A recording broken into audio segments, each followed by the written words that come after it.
This is the start of the second video on quadratic equations. In the last video I gave you a brief outline. Okay, quadratic equation is this sort of format. It has a parabola shaped, U or N shaped. That's U, that's N, that's negative, that's positive, smiley, sad faces, all that sort of stuff. So if you can't remember that stuff, just jot back and have a quick look at that. Okay, now we're going to look at this idea of functions. Really, this chapter should be called quadratic functions. Okay, and in my opinion, these are probably the most important things in maths. Okay, everything in maths comes back to this stuff. Now, what changes a quadratic equation, in my opinion, to a function is the idea that it can be put on a graph. Okay, all of algebra can be put on a graph. So we talked about these quadratic functions being looking like this: a parabola shaped. So this is n shaped. So that's going to have a negative a x squared plus bx plus c. Okay. This is called its maximum point or its y-intercept. Not always its maximum point at its y-intercept. Okay, that's where it cuts the y-axis. These 2 points are the x-axis intercepts, or the roots. Okay, now if I pick out a random example of a question here, how about x squared minus 5x minus 14? Now, up until now, you would have factorized this. You say it's type 1. You put an x in here, an x in here. You look at the factors of 14. That could give you 5. So I'm going to say, well, that's obviously 7 and 2. Okay.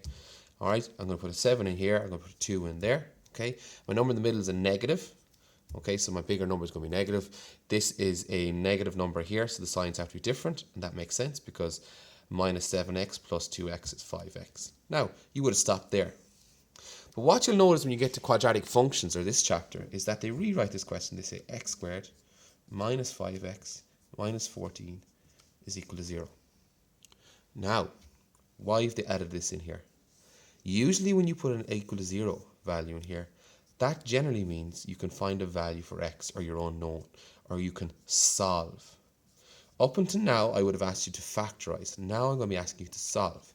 So I did the exact same format. Open up my 2 brackets. X and x, find the factors of 14 that work. Remember, if I'm moving too quick, you just pause this. But then I know that this is equal to 0. Now let's put a little work to the side here. A number, say 2, by another number, say 6, cannot give you 0. Okay, that's going to give you anything. But if one of those numbers was 0, then it will definitely give you 0. Or it could be the opposite way around. One number could be 0 and the other number could be a number, say 6. Then it'll give you 0. Or there's one other instance where they're both equal to 0.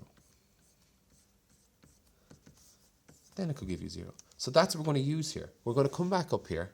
We're going to split this function in 2. And we're going to say, well, this side over here, x plus 2, because this bracket by this bracket is, they're telling us is equal to 0. So this bracket could be equal to 0, or this bracket here could be equal to 0, or both of them could. So if we had x plus 2 is equal to 0, then we'd add a minus 2 from both sides, like that. And we get x, better rewrite that x properly, x is equal to minus 2. Over here we'd have x is equal to 7, because I added 7 to both sides. And the 7s will cancel. Obviously 2's cancel over there. I'm going to tell you right now that these are called the roots. Remember we discussed the roots earlier. We said roots are where the function grows up out of the ground. So I'm going to tell you, and then I'm going to explain in the next video, that this is 7. That's the coordinate of that. 7, 0. X and Y coordinate. And this is minus 2, 0. Of course, this function actually looks the opposite way because it's a positive function, so it's going to have a U shape. So I better rub that out. Don't want any mistakes in my video. Okay? So when you factorize and solve the factors of a quadratic equation, you find the roots. That's the first thing that we need to remember.